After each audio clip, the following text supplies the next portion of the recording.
Hello दोस्तों, नमस्कार। आप सभी का स्वागत है एनसीईआरटी के महत्वपूर्ण प्रश्नों की श्रृंखला में।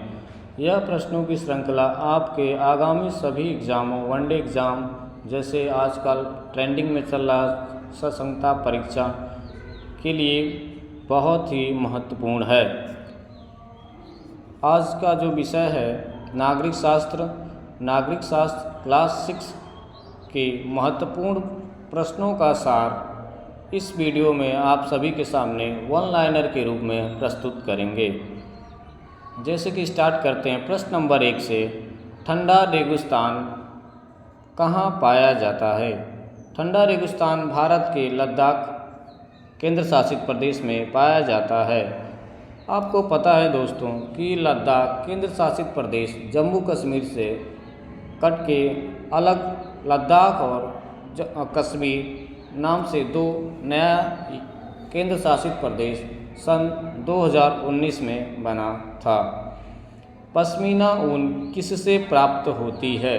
पश्मीना, जैसा कि जानते हैं दोस्तों आप लोग कि पश्मीना जो ऊन होती है विश्व की सबसे ब्रांडेड ऊनों में इसकी गणना होती है। यह ऊन भेड़ से प्राप्त होती है। पश्मीना शाल कहाँ बुनी जाती है? पश्मीना शाल जम्मू कश्मीर में बुनी जाती है। बौद्ध धर्म तिब्बत के किस रास्ते भारत पहुंचा? बौद्ध धर्म, जैसा कि आप जानते हैं, बौद्ध धर्म का उदय भारत में हुआ था। इसके जो मुख्य माने जाते हैं, गौतम बुद्ध को माना जाता है। केसर सांगा क्या है? केसर सांगा तिब्बत का एक प्रसिद्ध ग्रंथ है। केरल भारत के दक्षिण पश्चिम कोने में बसा हुआ एक राज्य है। जैसा कि दोस्तों आप सभी लोग जानते हैं कि केरल भारत का सबसे अधिक साक्षर राज्य है। भारत में सबसे पहले अरबी एवं यहूदी व्यापारी कहाँ आए?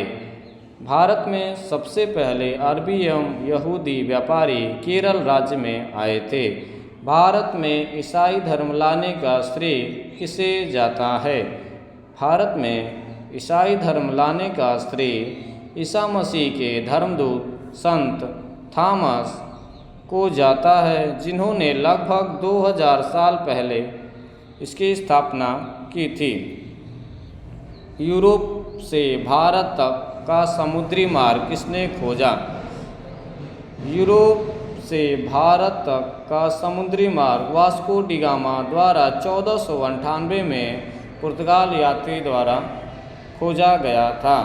चीनी वाला क्या है? चीनी वाला मछली पकड़ने के लिए उपयोग में लाया जाने वाला जाल है।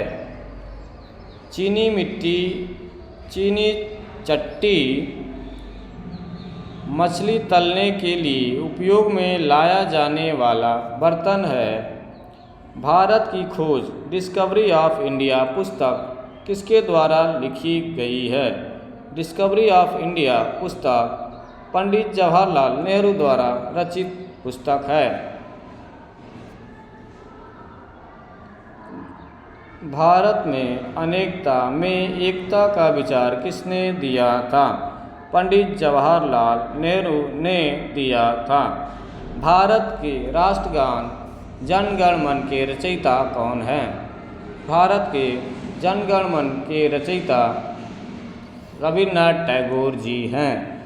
भारतीय झंडे की परिकल्पना कब की गई थी?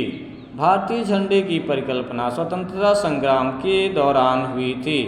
जलियांवाला बाग हत्याकांड कहाँ हुआ था? जैसा कि दोस्त जानते हैं कि जलियांवाला बाग हत्याकांड 13 अप्रैल सन 19 को भारत के पंजाब राज्य के अमृतसर में हुई थी। संसार में कितने मुख्य धर्म हैं? संसार में मुख्य रूप से 8 धर्म हैं। भारत में कितनी भाषाएं बोली जाती हैं? भारत में लगभग, वैसे तो देखा जाए दोस्तों, बहुत सारी भाषाएं बोली जाती हैं, लेकिन एनसीईआरटी के अनुसार भारत में 1600 से भी अधिक भाषाएं बोली जाती हैं। भारत में कितने नृत्य किए जाते हैं? भारत में लगभग 100 से अधिक नृत्य किए जाते हैं। एनसीईआरटी के अनुसार पूर्वाग्रह पूर्वाग्रह किसे कहा जाता है?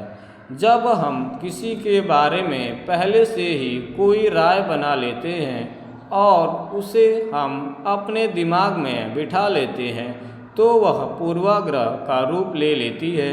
ज़्यादातर यह राय नकारात्मक होती है, जैसे लोगों को आलसी, चालाक या कंजूस मानना भी पूर्वाग्रह कहलाता है।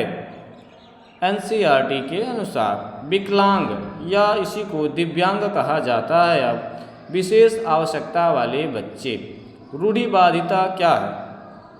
जब हम सभी लोगों को एक ही छवि में बांध दिया जाता है या उनके बारे में पक्की धारणा बना लेते हैं तो उसे रूढ़िबद्ध धारणा कहते हैं। जैसे लड़कियां लड़कों से कमज़ोर होती हैं। दलित शब्द का अर्थ होता है जिन्हें समाज में दबाया गया या कुचला गया है। दलित वर्ग से ऐसे है, समाज में ऐसे वर्ग से है जिन्हें समाज में दबाया गया है या फिर कुचला गया है। गरीबी की क्या धारणा है? एनसीईआरटी के अनुसार अमीरी विविधता नहीं है, बल्कि यह असमानता है। डॉक्टर भीमराव अंबेडकर जी का जन्म 1891 में हुआ था और मृत्यु 1956 में हुई थी। डॉक्टर अंबेडकर जी किस जाति के थे? डॉक्टर अंबेडकर जी महार अछूत जाति से थे। राइटिंग एंड स्पीसीज किसकी रचना है? राइटिंग एंड स्पीसीज ये रचना डॉक्टर भीमराव अंबेडकर जी की है। एनिहिलेशन ऑफ कास्ट ये भी डॉक्टर भीमराव अंबेडकर जी की रचना है। न्यायालय भी सरकार का ही अंग है। भारत में कैसा लोकतंत्र है? जैसा कि दोस्त जानते हैं आप सभी, भारत एक लोकतांत्रिक देश है। भारत की संविधान 26 जनवरी 1950 को पूर्ण रूप से लागू हुआ था। भारत में कैसा लोकतंत्र? लोकतंत्र के भी कई प्रकार हैं दोस्तों, लेकिन भारत में प्रतिनिधि लोकतंत्र है। सफ्रेज मूवमेंट महिला मताधिकार आंदोलन प्रथम विश्व युद्ध के दौरान यूरोप और अमेरिका में मताधिकार के लिए किया गया आंदोलन था। लोहे की जंजीरों से अपने आप को बांधकर प्रदर्शन किया गया। अमेरिका में महिलाओं को वोट देने का अधिकार कब मिला था? सन 1920 में। इंग्लैंड में महिलाओं को वोट देने का अधिकार कब मिला था? 1928 में। दक्षिण अफ्रीका एक लोकतांत्रिक देश कब बना? दक्षिण अफ्रीका, जैसा कि आप जानते हैं दोस्तों कि अफ्रीका महाद्वीप में पाया जाने वाला यह देश दक्षिण अफ्रीका एक लोकतांत्रिक देश 1994 ईस्वी में बना था। इसमें महत्वपूर्ण भूमिका वहाँ के नेता नेल्सन मंडेला के द्वारा निभाई गई थी। भारत में सरकार कितने वर्षों के लिए चुना जाता है? 5 वर्षों के लिए। सरकार किसके प्रति जिम्मेदार होता है? जैसा कि आप जानते हैं दोस्तों, सरकार जो है आम जनता के प्रति जिम्मेदार होता है, क्योंकि सरकार भारत में लोकतांत्रिक प्रकार की होती है जिसमें जनता का शासन जनता के द्वारा जनता के लिए शासन होता है। कावेरी नदी जल विवाद किन किन राज्यों के बीच में है? कावेरी नदी विवाद कर्नाटक और तमिलनाडु राज्य के बीच में है। कृष्ण सागर बांध कहाँ स्थित है? कृष्ण सागर बांध कावेरी नदी पर कर्नाटक राज्य में स्थित है। मेट्टूर बांध कहाँ स्थित है? मेट्टूर बांध भी कावेरी नदी पर तमिलनाडु राज्य में स्थित है। जैसा कि दोस्तों हम लोग का अगला टॉपिक है पंचायत राज। पंचायत राज ग्राम स्तर की पंचायतें, जैसे इसमें आता है ग्राम सभा एक पंचायत क्षेत्र में रहने वाले सभी वयस्क जिनकी उम्र 18 या 18 वर्ष से ऊपर होती है ग्राम सभा कहलाती है। ग्राम सभा का सदस्य किसे कहा जाता है? जिनकी उम्र 18 साल या 18 साल से ऊपर होती है और जिनके मतदाता सूची में नाम हो, वोट देने का अधिकार हो वह ग्राम सभा का सदस्य होता है। ग्राम पंचायत किस में बटा होता है? ग्राम पंचायत वार्ड में बटा होता है। वार्ड के प्रतिनिधि को क्या कहा जाता है? वार्ड के प्रतिनिधि को वार्ड सदस्य कहा जाता है। ग्राम पंचायत का प्रथम नागरिक कौन होता है? ग्राम पंचायत का प्रथम नागरिक यानी ग्राम सभा का ग्राम प्रधान या मुखिया कहलाता है। ग्राम पंचायत का गठन कितने वर्षों के लिए होता है? ग्राम पंचायत का गठन 5 वर्षों के लिए होता है। ग्राम पंचायत ग्राम सभा का सचिव कौन होता है? ग्राम पंचायत ग्राम सभा का सचिव सरकार द्वारा नियुक्त सरकारी कर्मचारी होता है। ग्राम सभा की बैठक कौन बुलाता है? ग्राम सभा की बैठक पंचायत सचिव बुलाता है। बिहार पंचायती राज अधिनियम में ग्राम पंचायत की अवधि 5 वर्ष निर्धारित है। इसकी गणना कब से की जाती है? पंचायत की पहली बैठक की तिथि से इसकी गणना की जाती है। पंचायत को मनमाने ढंग से काम करने से कौन रोक सकती है? तो पंचायत को मनमाने ढंग से काम करने से ग्राम सभा रोक सकती है। निर्मल ग्राम पुरस्कार किस क्षेत्र में दिया जाता है? निर्मल ग्राम पुरस्कार पंचायत में उल्लेखनीय कार्य करने के लिए दिया जाता है। ग्राम पंचायत के कार्य। ग्राम पंचायत के क्या कार्य होते हैं? सड़क, नालियाँ, स्कूल, भवन, पानी के स्रोतों एवं अन्य सार्वजनिक उपयोग के भवनों का निर्माण एवं रखरखाव करना, ये सब ग्राम पंचायत के कार्य होते हैं।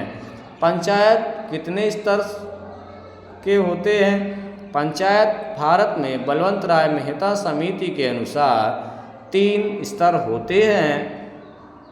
पहला स्तर ग्राम पंचायत पंचायत स्तर पर, दूसरा स्तर पंचायत समिति प्रखंड स्तर पर, तीसरा स्तर जिला परिषद जिला स्तर पर।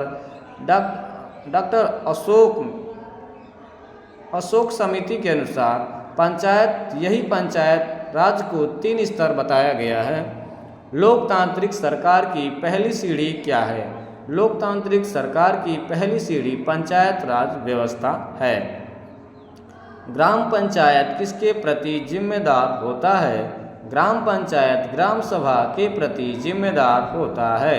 जिला पंचायत या जिला परिषद किसे कहते हैं? जिला परिषद एक जिले के स्तर पर विकास की योजनाएं बनाती हैं, वही जिला परिषद कहलाती हैं। जिला परिषद और पंचायत के बीच सेतु का कार्य कौन करती है? जिला परिषद और पंचायत के बीच सेतु का कार्य पंचायत समिति करती है। जमीन को मापना और उसका रिकॉर्ड रखना ये किसका कार्य होता है? जमीन को मापना एवं उसका रिकॉर्ड रखना राजस्व कर्मचारी, पटवारी, कानूनगो या लेखपाल की जिम्मेदारी होती है। तहसीलदार को अंग्रेजी में सीओ कहा जाता है। प्रखंड स्तर पर जमीन से जुड़े विवादों को कौन सुनता है? प्रखंड स्तर पर जमीन से जुड़े विवादों को तहसीलदार सुनता है। इसी को सर्कल ऑफिसर या अंचलाधिकारी कहा जाता है।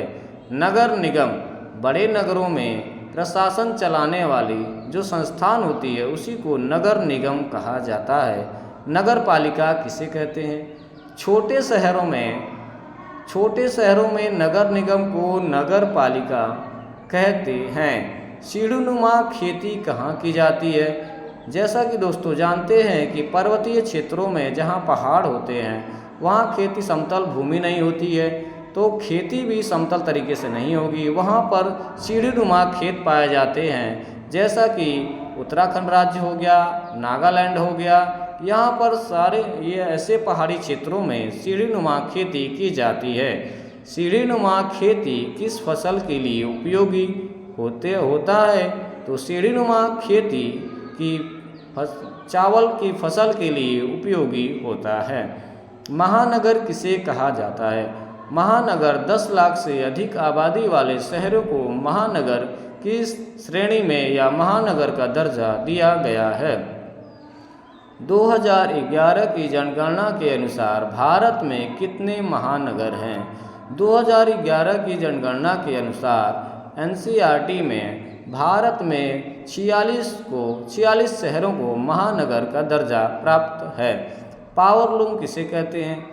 बिजली से चलने वाले करघे को पावरलूम कहा जाता है। जैसा कि दोस्त जानते हैं आप सभी, यह NCERT के बुक से क्लास 6 की महत्वपूर्ण प्रश्नों की श्रृंखला है, जो आपके सभी एग्ज़ामों में एक रामबाण की तरह सिद्ध होगी। धन्यवाद दोस्तों।